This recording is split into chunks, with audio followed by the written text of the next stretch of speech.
I ngā mana i ngā reo, e ngā waka āhuatanga maa, tēnā koutou. Kei ngā mate maa noa nei, uri noa i o tātou marae i te motu nei, tēnā uki koutou. Nau piki mai nau kake mai ki Te Kupu o Te Uru. Koe nei nā, ko te whakakaonga o ngā pūrongo kua puta i te reo o Te Uru i tēnei wiki. Ko Alana Broughton tēnei, e Arataki ana i tēnei wāhanga ki Te Kupu o Te Uru. A tēnā i te iwi, me tīmata ake ki tēnei roe kia rangi tāne. E aro atu ana ki te ao toi, ki te ao whakaari anō tonu, ki tēnei whakakawe kōrero, ki tēnei ao wakatauira, wakatinana uki, i ngā āhuatanga e kaa ki te ana i tō tātou ao. A tēnā, kei a te mahemi, tēnei pūrongo.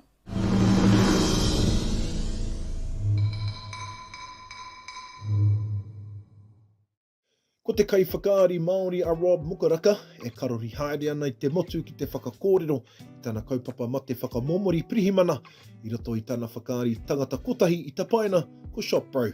Tēnā ko te kaupapa, iera, kia hanga te huarahi, ki te ao marama, just to build that world pathway from mamai to the world of light for our whānau, without judgment, so we can whakawātea, you know, all of that hara that's not ours to hold, so then just save a life. If I get it boiled right down, brother, save a life. He hātakihi, he taumaha, he whēuri, he tūturu. Ko tana tino aronga kia tuku i te aroha ki ngā hapori me ngā whānau puta noa i te motu, i pākinotia e te mate momori. Te poho o Tuariki Stadium, rangi tike au te aroha. No mai, haere mai, piki mai, kate mai, hakatau mai, e ngā iwi katoa. It's been a roller coaster, It's been a roller coaster. You ask anybody on that healing hiding, it's a roller coaster. But I have to mihi to all the whānau and friends and support I got. Well, when I didn't believe in myself, they believed in me, so I'm the product of multiple layers of aroha to get here. E whitu tau te roa te hikoi o Shop Bro, mai te mate pouri ki te whakamomori, ki te huarehi whai oranga anō hoki. Geez, I was scrapping myself, and heaps of tears, because it's when you unpack one piece, one doorway, there's other doors that start to open and it starts to become overwhelming. So I will just do it in little portions. That's why 7 years had a lot of whānau and metes come and awhi the kaupapa until I was ready to eat too. E tō iri ana te kaupapa nei, ki ngā mauhere kei rō ngā whare here. Ia ki tētahi rangahau i te tau 2016, nā te manatū whakatika tāngata, ko te iwa te kaumātahi ōrau o ngā mauhere, e pāngi ana i te mate hinengaro, i te māwiwi pūroi rānei. Te kai a te rangatira he kōrero. Kōrero. And giving tāne need permission from other tāne to heal. So it's a different wānanga space when we're having tāne anake. So the brothers can share kōrero perhaps, but they can't even share with their wife. With their partner. So in a safe tāne environment, we can share all those tāne te waiora, tāne tirohanga tools to help our brothers, you know, stand in their mana. You're not pōrangi, you're hurting. And we're allowed as much help as we need, as often as we need. And not just, you know, as a Māori born into two worlds, you know, te taha Pākehā ki te taha Māori, I need both of those worlds to come together so I can start the healing properly. So just utilise whatever mātauranga you need to heal. Te mehemi te reo o Te Uru.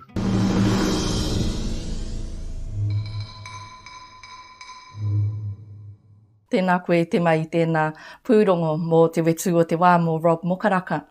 Me tana whakaari a Shop Bro, ko ia tērā, e kaiwhakaari e kai tui whakaari uki, pēnei nā i te whakaari e kōrero nei tātou. A Shop Bro tērā. I putai i wakāturea i te wā tuatai, te tau 2016, ana kei te uri aere tonu i te motu nei, me te whakaari i tēnei kaupapa mo te wakamomori. Me te tika o te kōrero mo tēnei kaupapa, he take ka kaa kitea, engari kāre pea e kaa kōrero, e kaa rongo rānei ngā kōrero, mo tēnei āhuatanga ki tua o te tangi i te mate.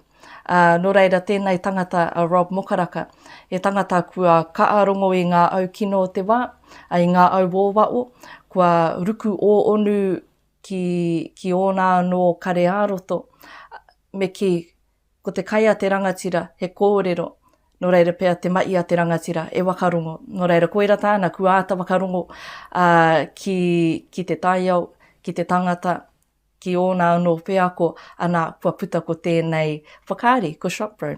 Nō reira, he whakaari pono tēnei, he whakaari pono ki te ngākau o te tangata, me taku mō o ku whakaritea tēnei pūrākau, tēnei tukunga kōrero, ki tērā o te āwha, pēa ko te tangata e noo ana i te pō katoa tōna ao kare e kite ana i ngā hua o te wā. Engari ka ki te whakapapa Māori, ka mōio, nā te kore ko te pō, nā te pō ko te ao, ara ko te ao mārama tērā. Nō reira, e māramatanga kei roto i tēnei whakaari, e kai kei ngā ringa Rob Mokaraka, hei wānanga, ara ko te kaupapa o te wakamomori tērā. Engari ki tua o tērā, ko te kaupapa o te nootai, te maitai, te whakatū me te whakapakari i ngā paupau o te ware, i ngā taa e wā o te ware tapa wā. Hoi anō i te iwi, ko iara, ko te kaupapa ki rangitāne i tēnei wiki, ara ko te whakaari ko shopro. I tēnei wā, kei te uri te aro, ki a rua pe umaunga me te ao tūrui. Ko ianei, ko eruera rerekura me te pūrongo.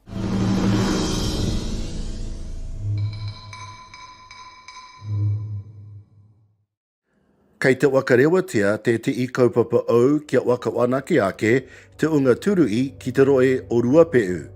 Kua wakarau ki mai ngā kai arataki o te rāngai turui o te roe ki te marae o Raitii. E kaupapa tēnei i tupu ake ai i te maitai o Visit Ruapeu me Waihuia Ventures, ai paenga mo te unga turui, ai paenga oki mo te āpori. Today's a significant day for our community as a whole, for the whole of Ruapehu. In June last year, we hosted the Puanga Whānui Expo, which gave the community an opportunity to be consulted on the document, which is the Ruapehu Destination Management Plan.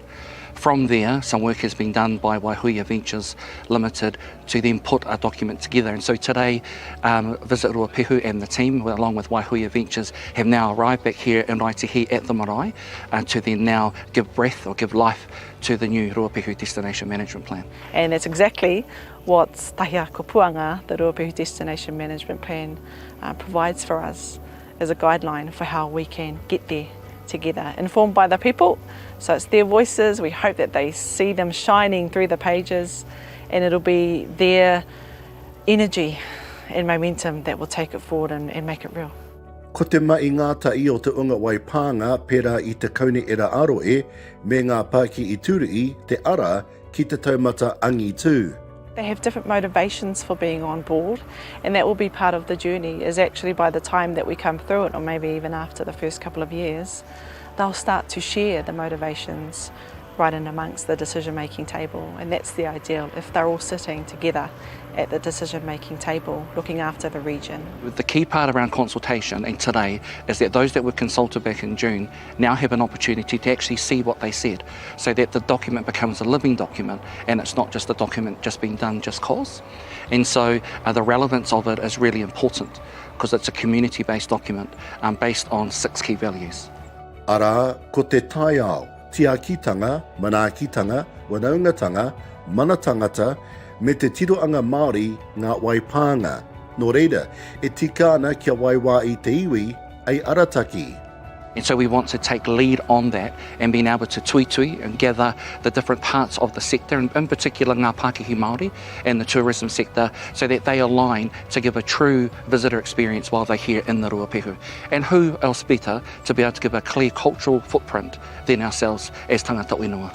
Tā kiri ana te rā ki runga o Ruapehu, ei tua rā ki te ii, te wei o tōku kura tai ao. The future has always looked bright for Ruapehu, you know, having been here for a long time and in amongst the whānau, married into the whānau and raised on the river. I think the future is always bright, especially in a place, in a space like this where you can feel the mauri. You can just feel the vitality of this place, and it's that, you know, it's koro Ruapehu, it's our awa, it's all those things that will help guide us to the right place. Nō reira, piki mai kake mai e te iwi ki te tii o moimoia, ki te ao marama, ki te ao tūroa, tihei mauri ora, iruere rerukura te reo o Te Uru.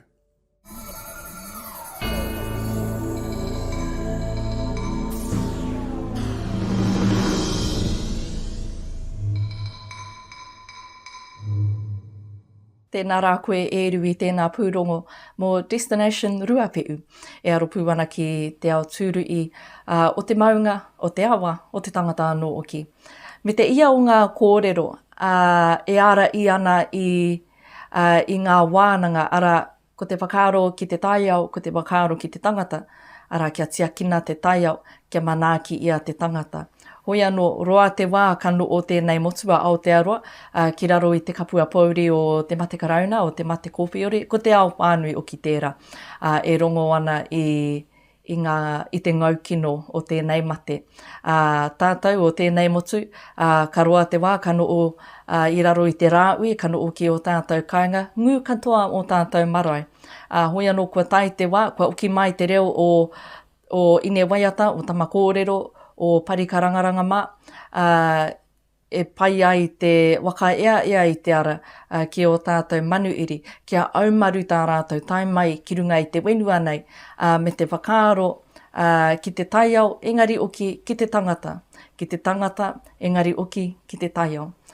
Nō reira, e mana tō te kupu, kare kore e nui ngā kupu i ua ake i tēnei ui, i tēnei wānanga, i te tuinga o tēnei pepa. Hoi anō karekau e ringa e waiwai o te pepa, ara mā tātou, mā te tangata korikori tonu i te wenua nei, ngā kaupapa, ngā mai, kei mua i a tātou e āpai e kawe. Nō reira rā i te iwi. Koira ko te pūrongo tuarua mō te wānei, ka uri atu ki te pūrongo tuatoru. Me te wakaoki i te mauri kōrero ki tō tātou oa ki a Eruera Rerekura, kei aia te pūrongo nei mō Jock McGregor.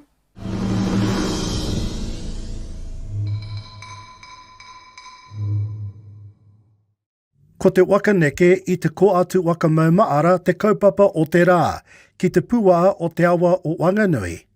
E ko atu wakamaumaratanga mo te tūpuna kotimana a Jock McGregor, tētehi o ngā kai oko tuatai, i tai mai ki Whanganui nei i ngā tau te kaumāwaru. Ko tai mai āna uri mo te kaupapa o kawa nei.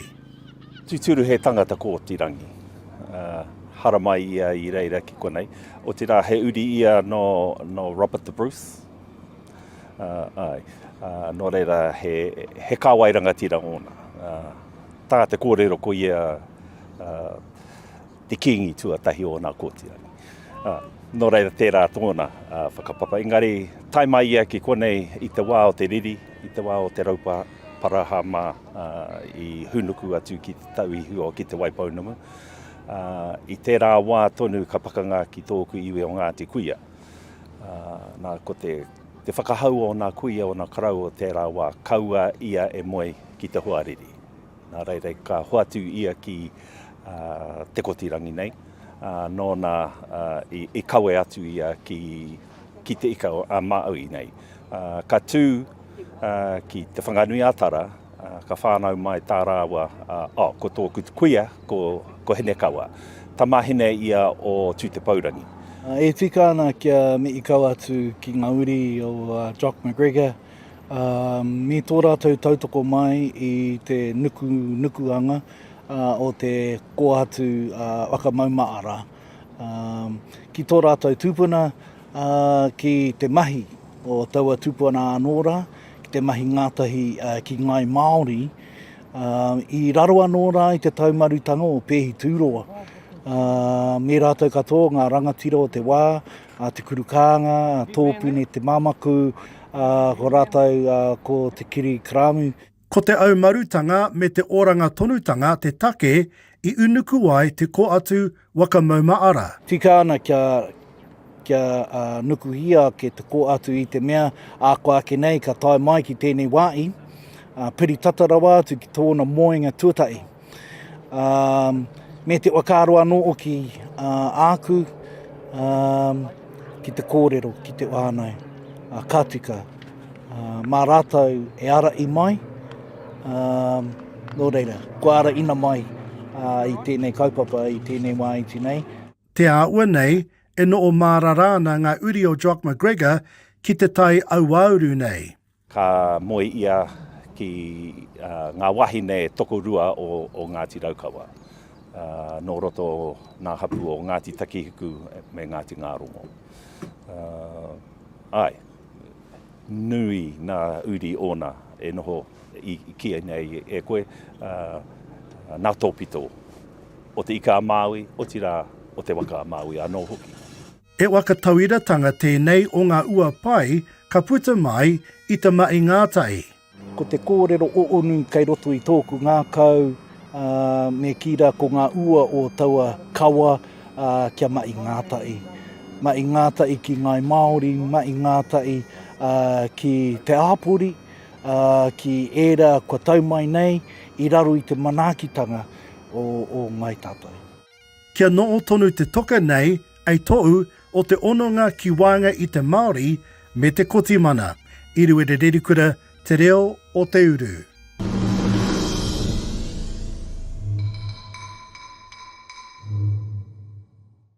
Tēnā koe e rui tēnā pūrongo mo te to'u waka maumaara ki te tupuna nei ki a Jock McGregor.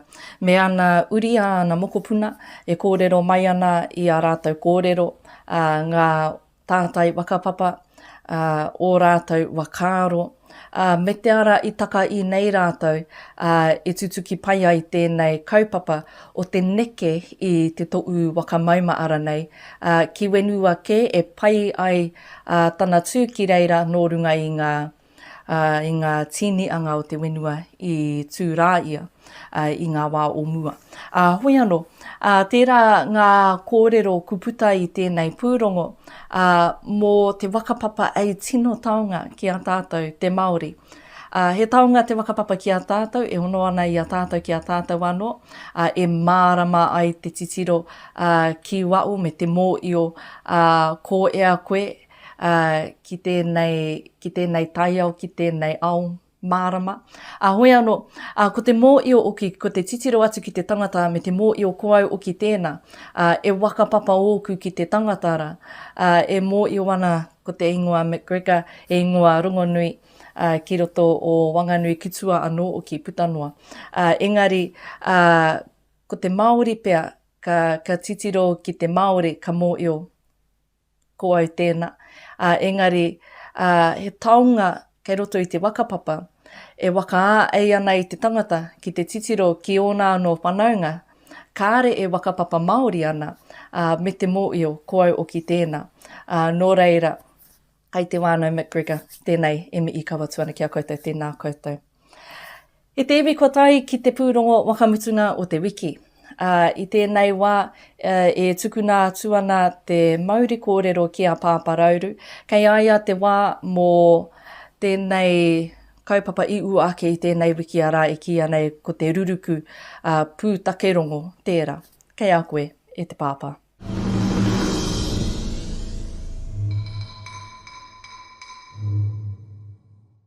Ka turuturu te kawa, ka wakamana te kawa, e ka waora. E āngai ana tēnei ui nui ki Aotearoa marae o roto te mātonga o Taranaki, kia koro Taranaki maunga tonu.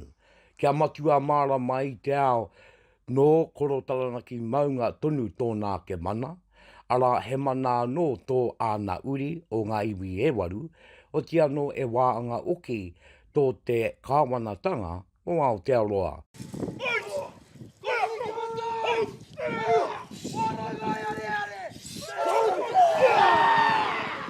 He tupuna take a koro Taranaki, he mauri ora tōna, nō nā ke anō tōna mana, ka pēa ngā wakāro o ana uri o tēnei ui i tēnei rā.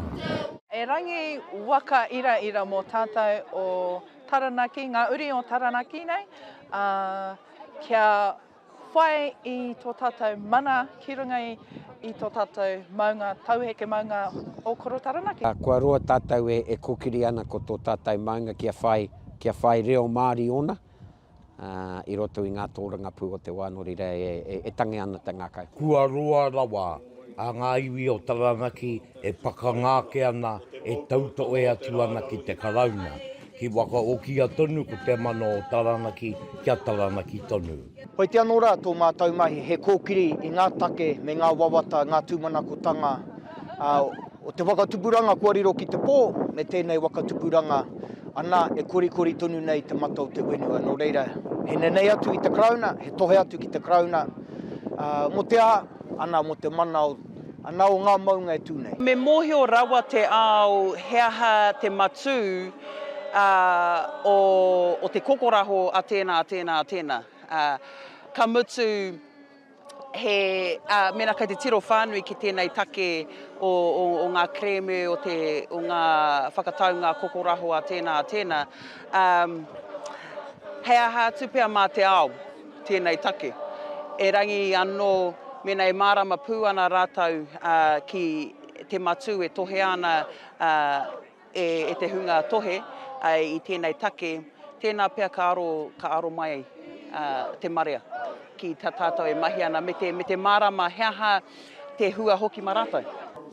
Ko te tira nei o te ruruku pūtake rongo, i āta ruku atu ki te taa tonu o te karauna o tēnei motu, ki te āta wete, ki te āta wera, me te āta nanao i tēnei take, kia puta mai ko ngā ua mo koro taranaki, me ngā iwi e waru o roto i a taranaki oki.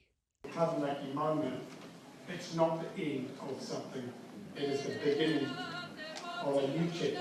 Ko ana te ngākau ne, ko ana te ngākau ko tahi hataranaki, ko tahi te maunga, anai te rangi nei, ko tahi te iwi. Aha koa ngā wehenga i wāinga i a mātou i a tātou, ngā iwi e waru, ngā waka e toru, o i te anora ko te kaupapa nui te rangi nei. Ko hō tātou maunga, arei te mea ko taranaki ana he, engari ko te kāui tupua, ko kōrero te ake nei.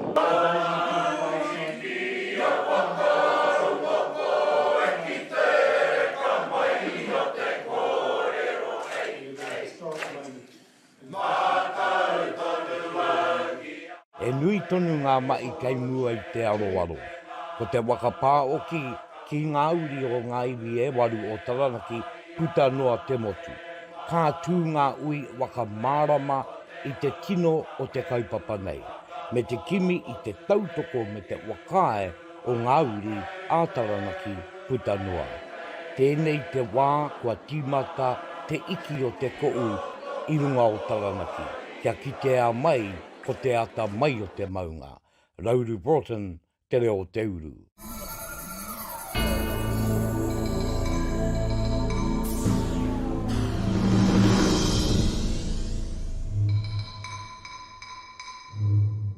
Ko au te maunga, ko te maunga ko au. Tēnā koe pāparauru i tēnā pūrongo mō te ruruku pūtake rongo. E tō mai ana i te aro o te karauna ki o tātou maunga, ki o tātou whenua, ki o rātou mana, i raro i te kāui tupua. Ko au te maunga, no reira, me wakarongo mai te karauna ki taku reo pōwiri, ki taku reo rāiri i te ngā ue tangata, ka reira ngā kōrero. Ko au te maunga, no reira, me wakarongo mai te karauna ki aku tangi ki te ao, i ngā mate o te wā, i ngā mate o te taiao, i ngā mate o te tangata, i ngā mate o te ao. Ko au te maunga, no reira, me wakarongo mai te karauna, pēnei te tangata, ki ngā to'u e iri ana i te rangi. E kite ana i te tito e atanga o te maunga, ki tua te kitenga o te tangata i te papa, wei anō, ko tā te tangata, e whakaputa i e nei maroto i ana mai. Ko au te maunga, ko au. Ko nei te aro, kua tō i atu ki te karauna, hei ki te ngā mana, e pai ai tana whai māramatanga ki te kitenga o te tangata whenua, te iwi take o ngā iwi o tēnei roe. Nō reira, tērā tēte i kaupapa, e wānanga ia, e te tōpuni kōkōrangi, rātau ko te karauna, ko te waka okinga mai o ngā ingoa wāi ki o tātou whenua. Me te tika o te pēra, he whakatika tēnei mai. He whakatika i ngā kōrero, i ngā tātai wakapapa, i tō tātou mōio. He mana nui tō te ingoa, he whakapapa ōna, nō reira, ki te ia mārama ki te whenua, me whai ke i te wakapapa. Nō reira, ki te ia whai i te whakapapa, me ata whakatika i e rā kōrero. Ara, mā te waka uki mai i awa ingoa, te i ara e pai ai te tutuki tawa āhuatanga. Nō reira, te aua nei. He nui ngā wānanga, he nui o ki ngā mai kei mua i a tātou mō tēnei kaupapa. Hoi anō koutou o te tōpuni kōkōrangi, aere tonu koutou i roto i ēnei mai, i roto i ngā wānanga, hei māngai oki mō te unga whānui, ei māngai oki mō tātou maunga o tātou wenua, ei māngai oki mō kuima, mō koroma ku weturangitia. He te iwi. Koira katoa ngā pūrongo kua ua ake i te wiki nei. E mihi ana ki ngā paureo irirangi Māori, ki te korimako o Taranaki, ki te reo irirangi o Wanganui, a YFM, ki te reo irirangi o Rangitāne, a Kia Ora FM. E mea tautoko tēnei pāpaotanga e te māngai pāo. Ko ia nei, ko Te Kupu o Te Uru, ko Alana Broughton tēnei, he mihi atu ana ki a koutou. Mauri ora, e te iwi.